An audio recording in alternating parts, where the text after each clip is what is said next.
നമുക്ക് ജന്മഭൂമിയിൽ തുടങ്ങാം. ജന്മഭൂമിയുടെ മുൻപേജിൽ തോട്ടം മേഖലയിൽ ഇനി താമരക്കാലം എന്നാണ്. അതായത് തേയിലകൾക്കിടയിൽ താമര വിരിയും എന്നാണ് ഒരു വാർത്ത. മൂന്നാറും മാറും, മാറാത്തതിന് മാറും, മൂന്നാറും മാറും, എല്ലാം മായും റായും ഉണ്ട്. അപ്പോൾ രാജീവ് ചന്ദ്രശേഖർ പറഞ്ഞ വാർത്ത. പിന്നീട് അവിടെ നടന്ന വലിയൊരു റാലി, ആ റാലിയുടെ ചിത്രം നൽകിയിട്ടുണ്ട്. നൂറുകണക്കിന് പ്രവർത്തകർ ബി ജെ പിയിൽ ചേർന്ന മുൻ എം എൽ എ എസ് രാജേന്ദ്രനും CPM CPI കോൺഗ്രസ് പാർട്ടികളിൽ നിന്നുള്ള നേതാക്കൾക്കും നൽകിയ സ്വീകരണവും റാലിയും തോട്ടം മേഖലയിൽ BJP കരുത്തുറ്റ പാർട്ടിയാണെന്ന് തെളിയിച്ചു എന്ന് തുടങ്ങുന്ന ഒരു വലിയ വാർത്തയാണ്. അതായത് എത്തിപ്പെടുമെന്ന് ഒരിക്കലും വിശ്വസിക്കാത്ത ഇടങ്ങളിൽ പോലും BJP ഇടമുറപ്പിക്കുന്നു എന്നതിൻ്റെ ഉദാഹരണമാണ് ജന്മഭൂമി ആദ്യത്തെ പേജിൽ വാർത്ത. നടക്കില്ല എന്ന് പറഞ്ഞ് നടക്കുന്നു, മാറില്ല എന്ന് പറഞ്ഞൊക്കെ മാറുന്നു. മറ്റൊരു പ്രധാനപ്പെട്ട വാർത്ത വളരെ രസകരമായാണ്. ജന്മഭൂമിയുടെ തലക്കെട്ട് രസകരമായി. LDFൽ ചൂരപ്പോര്. പിണറായി വിജയൻ കഴിക്കുന്ന മീനിനെ ചൊല്ലി തർക്കം. പിണറായി 1ാം ക്ലാസ് മീനെ കഴിക്കൂ എന്ന് കഴിഞ്ഞ ദിവസം മുൻ മന്ത്രി കൂടിയായ അന്ന് പിണറായിക്ക് ഒപ്പം രണ്ടാമനായിരുന്ന ദിവാകരൻ പറയുക. അതായത് മുഖ്യമന്ത്രി പിണറായി വിജയൻ കഴിക്കുന്ന മീനിനെ ചൊല്ലി LDFൽ വാക്പോര്. പിണറായി വിജയൻ 1ാം ക്ലാസ് മീനെ കഴിക്കൂ എന്ന് CP നേതാവ് ദിവാകരൻ പറഞ്ഞു. മീനിൽ പ്രത്യേക ക്ലാസ് ഇല്ലെന്ന് വിദ്യാഭ്യാസ മന്ത്രി V ശിവൻകുട്ടിയും പറഞ്ഞു. അവിടെ എന്തും പോവും എന്നാണ് ഉദ്ദേശിക്കുന്നത്. ദിവാകരനെതിരെ CPM സൈബർ പോരാളികൾ രംഗത്തെത്തിയെന്നാണ്. അതായത് ഒരു സ്വകാര്യ ചാനലിനായിരുന്നു ഈ അഭിമുഖം നൽകിയത്. പക്ഷേ കൃഷ്ണജി പറയുന്നത് വെറും തമാശയിൽ നിൽക്കുന്നില്ല. അതിൽ ചില ഇദ്ദേഹത്തിന്റെ ഈ അഭിമുഖത്തിന്റെ ഒരു ഭാഗം ഞാൻ കണ്ടു ദിവാകരന്റെ. അതിൽ പറയുന്നത് ഒരു ദിവസം, പിന്നെ ഞാൻ ആരുടെ പേര് പറയുന്നതിന്, ഇവിടുത്തെ പഴയൊരു ജില്ലാ സെക്രട്ടറി മത്സ്യം അറേഞ്ച് ചെയ്തിരുന്നു. അപ്പോൾ അത് പോയി കഴിച്ച് തൊട്ട് നോക്കിയപ്പോൾ അത് ചൂരയായതുകൊണ്ട് അദ്ദേഹം കഴിക്കാതെ എണ്ണീറ്റ് പോയെന്നും ഇനി എന്ത് ചെയ്യണം എന്ന് ചോദിച്ചിട്ട് ഈ മുൻ ജില്ലാ സെക്രട്ടറി പിന്നെ മറ്റൊരു നേതാവിനെ സമീപിച്ചത് ദിവാകരനെ തന്നെയാണ് തോന്നുന്നു. സാരമില്ല, നാളെ വെളുപ്പിന് പാളയത്തെ മാർക്കറ്റിൽ പോയി നിന്നിട്ട് വലിയ നെയ്മീൻ വാങ്ങിക്കൊണ്ട് പോകുമെന്ന് പറയുന്നു. അടുത്ത ദിവസം നെയ്മീൻ വാങ്ങിക്കൊടുത്തു ഒക്കെയാണ് അഭിമുഖത്തിൽ പറയുന്നത്. രാഷ്ട്രീയത്തില് മീനിന്റെ പോര് വിവാദം പണ്ടേ ഉണ്ട്. KV തോമസ്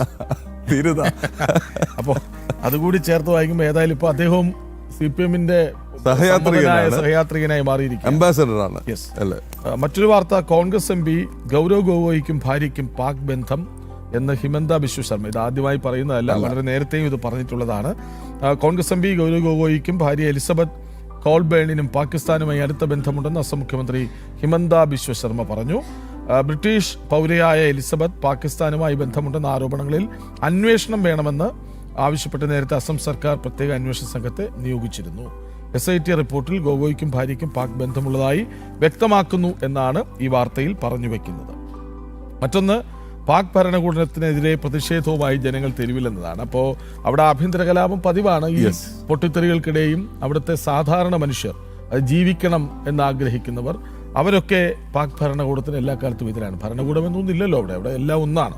ഭീകരരാണ് ഭരണകൂടം, ഭീകരർ നയിക്കുന്ന ഭരണകൂടമാണ്. അപ്പോൾ തുടർച്ചയായി സ്ഫോടനങ്ങൾ ഉണ്ടാകുന്നു. ഞങ്ങളുടെ ജീവന് ജീവിക്കാനുള്ള അവകാശം നിഷേധിക്കരുത് എന്ന് പറഞ്ഞുകൊണ്ട് വലിയൊരു കൂട്ടം ആൾക്കാർ അവിടെ തെരുവിലിറങ്ങുന്നുണ്ട്. ആ ചിത്രം സഹിതമാണ് വാർത്ത നൽകിയിട്ടുള്ളത്. മറ്റൊന്ന്, വിഭജന ഭീതിയല്ല വേണ്ടത്, അഖണ്ഡ ഭാരതത്തിനായുള്ള ദൃഢനിശ്ചയമാണെന്ന് ഡോക്ടർ മോഹൻ ഭാഗവത് കഴിഞ്ഞ ദിവസം മുംബൈയിൽ സംഘശതാബ്ദി വ്യാഖ്യാനമാലയുടെ 2ാം ദിവസം സംസാരിക്കവേ പറഞ്ഞു. ആ ചിത്രം സഹിതം നൽകിയിട്ടുണ്ട്. 2047 രാജ്യം വിഭജിക്കപ്പെടുമെന്ന് ആശങ്കപ്പെടുന്നതിന് പകരം അഖണ്ഡ ഭാരതത്തിന്റെ ഉദയം സ്വപ്നം കാണൂ എന്നാണ് അദ്ദേഹം അവിടെ പറഞ്ഞു വയ്ക്കുന്നത്. ഇതാണ് ജന്മഭൂമിയിലെ പ്രധാനപ്പെട്ട ചില വാർത്തകൾ. ഇനിയും വേറെ വാർത്തകളുണ്ട്. കാരണം ഈ നമ്മുടെ ശ്രീനിവാസന്റെ ഓർമ്മകളിൽ PT ഉഷ വിതുമ്പി എന്നുള്ള വാർത്ത ചിത്രം ഡൽഹിയിൽ നടന്ന അനുസ്മരണ ചടങ്ങ്. ഇനി നമുക്ക് മലയാള മനോരമയിലേക്ക് പോയാൽ മലയാള മനോരമയുടെ ഇന്നത്തെ പ്രധാന വാർത്ത, ലീഡ് സ്റ്റോറി എന്ന് പറയുന്ന ഒരു എക്സ്ക്ലൂസീവാണ്. ജോജി സൈമൺ റിപ്പോർട്ട് ചെയ്യുന്നത് ആൾക്കാരെ ഇരുത്തി ചിന്തിപ്പിക്കേണ്ട ഒരു വാർത്തയാണ്. പൊള്ളയായ വാഗ്ദാനങ്ങൾ തുറന്നു കാട്ടുകയാണ്. കടലാസ് ഇടനാഴി എന്നാണ് തലക്കെട്ട്. IT കോറിഡോർ 2022 ബജറ്റ് പ്രഖ്യാപനം നടപ്പായില്ല. അന്ന് പറഞ്ഞത് 20 IT പാർക്കിനായി 62 ഇടത്ത് ഭൂമി കണ്ടെത്തിയെന്നാണ്. ഇപ്പോൾ പറയുന്നത് ആ ഭൂമി ഏറ്റെടുക്കൽ അനിശ്ചിതമായി നീളുന്നു എന്നാണ്. അതിൻ്റെ ഒരു ആദ്യ ഭാഗം നോക്കിയാൽ പുതിയ ബജറ്റിൽ സംസ്ഥാന സർക്കാർ പ്രഖ്യാപിച്ചത് റെയർ എർത്ത് ഇടനാഴിയാണെങ്കിൽ 4 വർഷം മുമ്പ് ബജറ്റിൽ പ്രഖ്യാപിച്ച് ഭരണാനുമതി നൽകിയ 4 IT ഇടനാഴികൾ കടലാസിൽ. നിലവിലുള്ളവയ്ക്ക് പുറമെ 2 പുതിയ IT പാർക്കുകളും 20 ഉപഗ്രഹ പാർക്കുകളും ഉൾപ്പെടുത്തി ദേശീയപാത 66 സമാന്തരമായി 4 IT ഇടനാഴികളാണ് 2002 പ്രഖ്യാപിച്ചിരുന്നത്. 20 ഉപഗ്രഹ IT പാർക്കുകൾക്കായി 62 ഇടത്ത് ഭൂമി കണ്ടെത്തിയെന്ന് 2022 പറഞ്ഞ സർക്കാർ IT ഇടനാഴികളുടെ ഭൂമി ഏറ്റെടുക്കൽ അനിശ്ചിതമായി വൈകുകയാണെന്ന് ഇപ്പോൾ രേഖാമൂലം സമ്മതിക്കുന്നു. കൃഷ്ണരാജ്, പുതിയ പ്രഖ്യാപനങ്ങൾ ഇപ്പോൾ തെരഞ്ഞെടുപ്പ് പടിവാതിക്കൽ നിൽക്കുമ്പോൾ 11ാം മണിക്കൂറിൽ ചില പ്രഖ്യാപനങ്ങൾ. മുഴുവൻ ബജറ്റ്, ഫുൾ ഫ്ലെജ്ഡ് ബജറ്റ് അവതരിപ്പിക്കുന്നു. ഫെബ്രുവരിയിൽ അവതരിപ്പിക്കുന്ന ബജറ്റ്, മാർച്ച് ഏപ്രിലാണെങ്കിൽ തെരഞ്ഞെടുപ്പ്. അതുപോലെ തന്നെ ഒട്ടനവധി മറ്റേ ഒരു റാപ്പിഡ് ട്രാൻസ്പോർട്ട് സിസ്റ്റം പ്രഖ്യാപിക്കുന്നു. അത് ഇങ്ങനെ ചില പ്രഖ്യാപനങ്ങൾ, അത് ഒരു ഉളുപ്പുമില്ലാതെ നേരത്തെ അതേ വാക്ക് തന്നെ പറയുന്നു. ഇത് വായിക്കുമ്പോൾ എല്ലാ ദിനപത്രങ്ങളുടെയും മുൻപേജിൽ കുതിച്ചു കേരളം 1 ലക്ഷം കോടി രൂപയുടെ വികസനം എന്ന പരസ്യമുണ്ട്. മനോരമയിൽ ചിലപ്പോൾ അകത്തെ ഏതെങ്കിലും പേജിലായിരിക്കും തോന്നുന്നു. കേരളത്തിൽ ഇനി അത്യാധുനിക അപ്പോ എല്ലായിടത്തും ഒരു നെടുനീളൻ പരസ്യം നൽകിയിട്ടുണ്ടെന്നുള്ള കാര്യം കൂടി ഓർക്കണം. അതിന് പിന്നാലെയാണ് ഇന്ന് ഇത് തീർന്നില്ല. ഇതിൽ മറ്റൊരു വിരോധാഭാസമുള്ളത്, IT ഇടനാഴികൾ പ്രഖ്യാപിച്ച ഘട്ടത്തിലാണ് തിരുവനന്തപുരത്ത് VSSC ക്യാമ്പസിനോട് ചേർന്നുള്ള 60 ഏക്കർ സ്വകാര്യ ഭൂമി ഏറ്റെടുത്ത് എയ്റോസ്പേസ് കൺട്രോൾ സിസ്റ്റം സെന്റർ സ്ഥാപിക്കുന്ന പദ്ധതിക്കായി കേരള സ്പേസ് പാർക്ക് സർക്കാരിനെ സമീപിച്ചു. ഇപ്പം എന്താ സംഭവിച്ചിരിക്കുന്നത് അറിയോ? അത് നടന്നില്ല. അപ്പോൾ അവിടെ ഒരു 1000 കോടിയുടെ കിഫ്ബി ഫണ്ട് മാറ്റിവെച്ചിരുന്നു IT ഇടനാഴികൾക്കായി. അതിൻ്റെ 600 കോടി കേരള സ്പേസ് പാർക്കിൻ്റെ പുതിയ പദ്ധതിക്ക്. അപ്പോൾ വേറൊരു കേക്ക് പോയിരിക്കുകയാണ് ആ ഫണ്ട്. ഇങ്ങനെ ഫണ്ട് പ്രഖ്യാപിക്കുന്നു, പദ്ധതി പ്രഖ്യാപിക്കുന്നു, 3-4 കൊല്ലം കഴിയുമ്പോൾ അവിടെ ഭൂമിയില്ല എന്ന് പറഞ്ഞിട്ട് ഈ ഫണ്ട് എടുത്ത് വേറൊരു പദ്ധതിക്ക് കൊടുക്കുന്നു. ആരാണ് ഇതൊക്കെ? കേന്ദ്രം കൊടുക്കുന്ന ഫണ്ട് ഒന്നും വിനിയോഗിക്കുന്നുമില്ല. ഇല്ല, കേന്ദ്ര പദ്ധതികളൊന്നും പോലും വിനിയോഗിച്ചിട്ടില്ല. ഇല്ല. എന്നിട്ട് അപ്പോൾ ജോജി സൈമനാണ് ഈ വാർത്ത, ഇത് ശരിക്കും പറഞ്ഞാൽ പ്രഖ്യാപനങ്ങളുടെ പൊള്ളത്തരം തുറന്നു കാട്ടുന്ന വാർത്തയാണ് ജോജി സൈമൻ മനോരമയിലൂടെ കൊണ്ടുവരുന്നത്. പിന്നെ എന്തിനാണ് സാർ 1ാം റാങ്ക്? മറ്റൊരു 1ാം പേജാണ്. ഇപ്പോൾ ഞാൻ കഴിഞ്ഞ ദിവസം പറഞ്ഞിരുന്നു, പരസ്യങ്ങൾ കൂടുമ്പോൾ പല പത്രങ്ങളും ഒന്നിലധികം 1ാം പേജുകൾ പുറത്തിറക്കുന്നുവെന്ന്. കാലാവധി തീരുന്നു, നിയമനമില്ലാതെ അസിസ്റ്റന്റ് പ്രൊഫസർ റാങ്ക് പട്ടികയിൽ 1ാം റാങ്കുകാർ. രാജ്യത്ത് ഏറ്റവും കൂടുതൽ PSC നിയമനങ്ങൾ നടത്തിയ ഈ സർക്കാരാണെന്ന് കഴിഞ്ഞയാഴ്ച നിയമസഭയിൽ പ്രസംഗിച്ച മുഖ്യമന്ത്രി ഇതറിയുന്നുണ്ടോ? ഈ വർഷം പലപ്പോഴായി കാലാവധി തീരാൻ പോകുന്ന അസിസ്റ്റന്റ് പ്രൊഫസർ റാങ്ക് ലിസ്റ്റിലെ 1ാം റാങ്കുകാർക്ക് പോലും നിയമനം നൽകാൻ ഈ സർക്കാരിന് കഴിഞ്ഞിട്ടില്ല. റാങ്ക് പട്ടികയിൽ ഉൾപ്പെട്ട് 3 വർഷത്തോളം പ്രതീക്ഷയോടെ കാത്തിരുന്ന 1ാം റാങ്കുകാർക്ക് പോലും നിയമനം നൽകാൻ കഴിയുന്നില്ലെങ്കിൽ പിന്നെ എന്തിനാണ് പരീക്ഷയും അഭിമുഖവും നടത്തി ഇങ്ങനെ പട്ടികയുണ്ടാക്കി തങ്ങളെ മോഹിപ്പിക്കുന്നതെന്ന് അവർ തന്നെ ചോദിക്കുന്നു.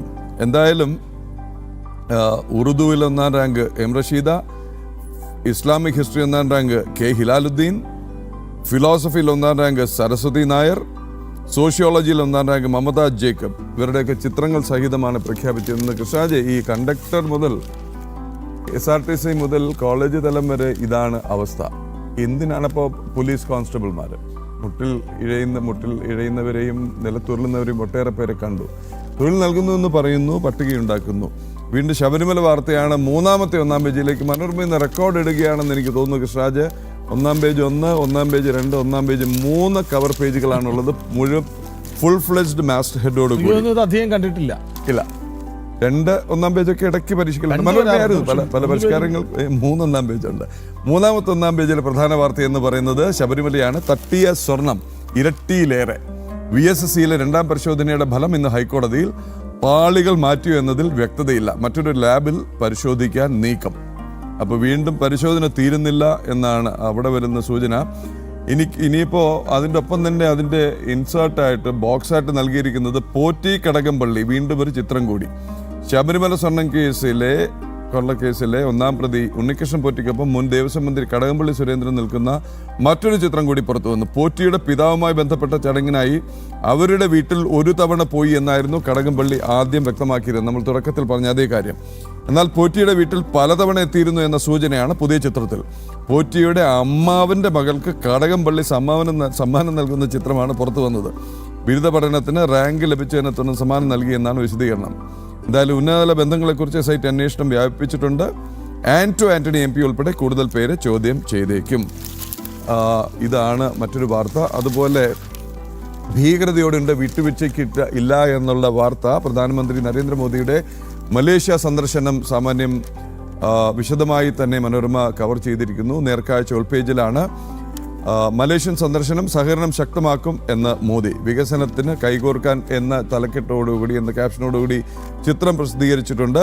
ഭീകരതയ്ക്കെതിരെയുള്ള ഇന്ത്യയുടെ നിലപാട് ഉറച്ചതും വിട്ടുവീഴ്ചയില്ലാത്തതുമാണെന്ന് മോദിജി അവിടെ പറയുന്നു. സമാധാനം ഉറപ്പാക്കാനുള്ള എല്ലാ ശ്രമങ്ങൾക്കും ഇന്ത്യയുടെ പിന്തുണ ഉണ്ടാകുമെന്നും അദ്ദേഹം പറഞ്ഞു. മലേഷ്യൻ പ്രധാനമന്ത്രി അൻവർ ഇബ്രാഹിമായിട്ടുള്ള ചർച്ചയ്ക്ക് ശേഷം നടത്തിയ സംയുക്ത പ്രസ്താവനയിലാണ് ഇക്കാര്യം പറഞ്ഞിരിക്കുന്നത്. ഒപ്പം തന്നെ മറ്റൊരു രസമുള്ള വാർത്ത അതിനൊപ്പം തന്നെയുണ്ട്. മലേഷ്യൻ പ്രധാനമന്ത്രിയും MGR ഫാൻ ആണെന്നുള്ളത്. മലേഷ്യൻ പ്രധാനമന്ത്രി അൻവർ ഇബ്രാഹിം നമ്മളിൽ പലരെയും പോലെ MGRന്റെ വലിയ ആരാധകനാണെന്ന് പ്രധാനമന്ത്രി നരേന്ദ്രമോദി. അൻവർ ഇബ്രാഹിം നൽകിയ വിരുന്നിലെ സംഗീത പരിപാടിയിൽ നാളെ നമതേ എന്ന MGR സിനിമയിലെ ഗാനവും കേൾക്കാനായെന്ന് സാമൂഹ്യ മാധ്യമത്തിൽ മോദി എഴുതി. നേരത്തെ ക്വാലലംപൂരിൽ ഇന്ത്യൻ സമൂഹം നൽകിയ സ്വീകരണത്തിൽ പ്രസംഗിക്കവേ തമിഴ് പ്രവാസി സമൂഹം വിവിധ മേഖലയിൽ നൽകിയ സംഭാവനകളെക്കുറിച്ച് പ്രധാനമന്ത്രി പ്രകീർത്തിക്കുകയും ചെയ്തു. മനോരമയിലും ഉണ്ട് ദിവാകരൻ്റെ മീൻകഥ തള്ളി ആനന്ദൻ്റെ മകൻ എന്നുള്ള വാർത്ത വശത്തുകൂടിയുണ്ട്. സ്പോർട്സ് പേജ് കൂടി ഒന്ന് നോക്കിയിട്ട് മനോരമയിൽ നിന്ന് മാറാം.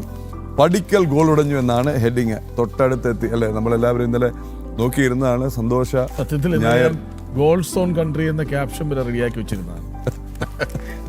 എന്തായാലും അവസാന നിമിഷം ഇതുപോലെ ആ ഒരു സ്റ്റാമിനയിലും ഒക്കെയാണെന്ന് തോന്നുന്നു. അപ്പോൾ കാര്യം ഇവർ കാത്തിരുന്ന തന്ത്രം അത് ആയിരുന്നു. ഇവർ വളരെ ഫിസിക്കലി വളരെ ഫിറ്റാണ്, സൈനികരാണ്. മാത്രമല്ല അവരുടെ ടാക്ടിക്സും അത് തന്നെയാണ്. ഗോൾ അടിക്കാതിരിക്കുക, ഗോൾ അടിക്കാൻ അവസരം കൊടുക്കാതിരിക്കുക, തളർത്തുക, ആക്രമണങ്ങൾ നല്ല ഒരു അര ഡസനോളം ആക്രമണങ്ങൾ ഗോളം ഉറപ്പിച്ച് കുറെ അധികം നിമിഷങ്ങൾ. പകുതിയിൽ സമ്പൂർണ്ണ ആധിപത്യമായിരുന്നു, അതിലൊരു സംശയമില്ലായിരുന്നു. 27th മിനിറ്റ് അജിനാസിന്റെ ഷോട്ടായിരുന്നു തോന്നുന്നു. തകർപ്പിനൊരടി ക്രോസ് ബാറിൽ തട്ടി പുറത്തേക്ക് പോയി.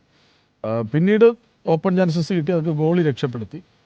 ഒരുപക്ഷെ കേരളം അർഹിച്ച ഒരു കിരീടമായിരുന്നു. നിർഭാഗ്യം. സർവീസസ് അത് പ്ലാൻ ചെയ്ത് കളിച്ചു. എങ്ങനെ കേരളത്തെ കീഴടക്കാമെന്ന് തീരുമാനിച്ചവർ വന്നു തോന്നുന്നു. കഴിഞ്ഞ ദിവസം എബിൻ റോസ് പറഞ്ഞതുപോലെ ഒറ്റ കാര്യം വളരെ മെച്ചപ്പെട്ടിട്ടുണ്ട്. നമ്മൾ പ്രൊഫഷണലിസത്തിലേക്ക് പോകുന്നു. പഴയതുപോലെ ലോക്കലി ഫുട്ബോളല്ല, ഒരു ലോക്കൽ ഫുട്ബോൾ കളിക്കലല്ല ഇപ്പോൾ കേരള ടീം ചെയ്യുന്നത്. കുറച്ചൊരു പ്രൊഫഷണലായി. കോച്ച് അധികം സംസാരിക്കാറില്ല, പറയുന്നത് ചെയ്യുന്ന ഒരാളാണ്. കഴിഞ്ഞ ദിവസം അദ്ദേഹം പറഞ്ഞത് എന്ത് നേടി എന്ന് ചോദിച്ചപ്പോൾ നേടിയിട്ടില്ലല്ലോ, കിരീടം നേടുമ്പോഴേ അത് പൂർണ്ണമാകൂ എന്നാണ്. അപ്പോൾ കുറച്ച് ചിന്തകളിൽ, പ്രവൃത്തികളിൽ, വാക്കുകളിൽ ഒക്കെയും കുറച്ച് പ്രൊഫഷണലിസം കൂടിയിട്ടുണ്ട് എന്നുള്ളത് വളരെ സന്തോഷമുള്ള കാര്യം. അടുത്ത മാതൃഭൂമിയിലേക്ക് അവിടെ ഏറ്റവും മുൻപേജിൽ വരുന്ന വാർത്ത കീഴ്ഘടകങ്ങളോട് CPM ജനബന്ധത്തിൽ പോരായ്മ എന്ന വാർത്തയാണ്. അതായത് ഗൃഹസന്ദർശനങ്ങളോട് ഘടകങ്ങൾ അനാസ്ഥ കാട്ടി എന്ന് CPMന്റെ റിപ്പോർട്ട് എന്ന വാർത്തയാണ്. നോക്കൂ, അത് വളരെ പ്രധാനപ്പെട്ട ഒന്നാണ്. കാരണം പാർട്ടി പറഞ്ഞാൽ അണികൾ അനുസരിക്കുന്നില്ല എന്ന തുറന്ന സമ്മതമാണ് അത്. നിങ്ങൾ വീടുകളിൽ പോകൂ, എന്ത് പറഞ്ഞിട്ട് വീടുകളിൽ പോകാനാണ്? ആ വീടുകളിൽ ചെല്ലുമ്പോൾ അവരിൽ നിന്ന്, നിഷ്പക്ഷരായവരിൽ നിന്ന്, പാർട്ടിക്കാരിൽ നിന്ന് പോലും ചോദ്യങ്ങൾ ഉയരുകയാണ്. അപ്പോൾ സ്വാഭാവികമായിട്ടും അതിൻ്റെ ആഴം അങ്ങോട്ട് കുറയും. പാർട്ടി പറഞ്ഞ പരിപാടി നടക്കാതെ വരും. അപ്പോൾ ഗൃഹസന്ദർശനങ്ങൾ പാളിപ്പോകുന്നുവെങ്കിൽ അതിനർത്ഥം പാർട്ടിക്ക് പാളുന്നു എന്നാണ്. അപ്പോൾ അത് രോഷമായിട്ട് പ്രകടിപ്പിക്കുകയാണ്. ഞങ്ങൾ പറഞ്ഞത് കേട്ടില്ല, ഗൃഹസന്ദർശനം നടത്തമായിരുന്നു എന്നാണ് പറഞ്ഞത്. VU മാത്യുക്കുട്ടി കാസർഗോഡ് നിന്ന് തിരിച്ചു ചോദിക്കാമെന്ന് ചോദിച്ചു. നിങ്ങൾക്ക് പലതും കാട്ടിക്കൂട്ട, എന്നിട്ട് ഞങ്ങൾ വീട് കയറി ഇറങ്ങി തല്ല് വാങ്ങണോ തെറി കേൾക്കണോ എന്നായിരിക്കും അണികൾ ചോദിക്കുന്നത്. ശരി, മറ്റേ 2 വാർത്തകൾ ഉൾപേജിലുള്ളത് അത് വിശദീകരിക്കുന്നില്ല. ഒന്ന്, ശബരിമല ചിത്രക്കുരുക്കിൽ ആന്റോ, കടകംപള്ളി, അടൂർ പ്രകാശ്. അതിലൊരു ബാലൻസിംഗ് ഉണ്ട്. ആന്റോ ആന്റണി MP SITക്ക് മുന്നിലേക്ക് EDയുടെ ചോദ്യമുനയിലുമാണ്. മറ്റൊന്ന്, കടകംപള്ളിയെ വീണ്ടും ചോദ്യം ചെയ്തേക്കും. പോറ്റിയോടത്ത് അടൂർ പ്രകാശിന്റെയും കടകംപള്ളിയുടെയും വേറെയും ചിത്രങ്ങൾ. അതായത് ഒരു തവണ അല്ല കണ്ടത്, ഒരുപാട് തവണ കണ്ടു എന്ന് തെളിയുന്നുണ്ട് ഈ വാർത്തകളിലൂടെ. ഇനി എന്താണ്? ഇനി ഇന്ത്യൻ എക്സ്പ്രസിലേക്ക് പോവാണ്. The new Indian express. 2 വാർത്തകൾ 1-ാം പേജിൽ ഉള്ളത്. ഒന്ന്, no compromise and no double standards on terrorism Modi. നേരത്തെ പറഞ്ഞ പോലെ മലേഷ്യ സന്ദർശനം കഴിഞ്ഞിട്ടുള്ള സംയുക്ത പ്രസ്താവനയിലാണ് ഇക്കാര്യം പറഞ്ഞിരിക്കുന്നത്. വിട്ടുപിടിച്ചയില്ല, ഒത്തുതീർപ്പില്ല, ഇരട്ടാത്താപ്പും ഇല്ല എന്ന് വ്യക്തമായി പറഞ്ഞു വയ്ക്കുകയാണ് നരേന്ദ്രമോദി അവിടെ. മറ്റൊരു വാർത്ത നേരത്തെ കൃഷ്ണരാജ് സൂചിപ്പിച്ചൊരു വാർത്ത നേരത്തെ വായിച്ചിരുന്നു. RSS സർസംഘചാലക് ഡോക്ടർ മോഹൻ ഭാഗവത്തിൻ്റെ മുംബൈയിലെ വ്യാഖ്യാനമാല പ്രഭാഷണത്തിൽ നിന്ന് മറ്റൊരു ഭാഗമാണ് എക്സ്പ്രസ് എടുത്തു നൽകിയിരിക്കുന്നത്. Caste no barrier for successor Bhagwat. അതായത് RSSന്റെ സർസംഘചാലകാകാൻ ഈ ജാതി ഒരു തടസ്സമല്ല, അതൊരു മാനദണ്ഡമോ അളവുകോലോ അല്ല എന്ന് വ്യക്തമാക്കുകയാണ് അദ്ദേഹം. ചോദ്യത്തിന് ഉത്തരമായിട്ട് കൂടിയാണ് പറഞ്ഞിരിക്കുന്നത് പ്രഭാഷണത്തിൽ. കാസ്റ്റ് ഇറലവൻ്റ് ആണ്. Belonging to scheduled caste or scheduled tribes അതൊരു അയോഗ്യതയല്ല. Nor is being a Brahmin any qualification. ബ്രാഹ്മണനാകുന്ന ഒരു പ്രത്യേക യോഗ്യതയുമല്ല. ഇനി എന്തെങ്കിലും സംശയമുണ്ടെങ്കിൽ ചോദിച്ചാൽ അദ്ദേഹം പറഞ്ഞു കൊടുക്കും.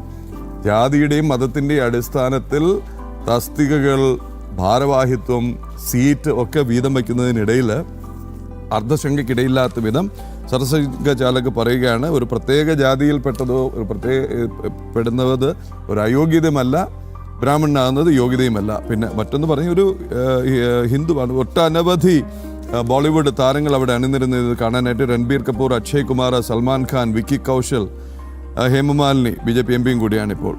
എന്തായാലും അധികാരവും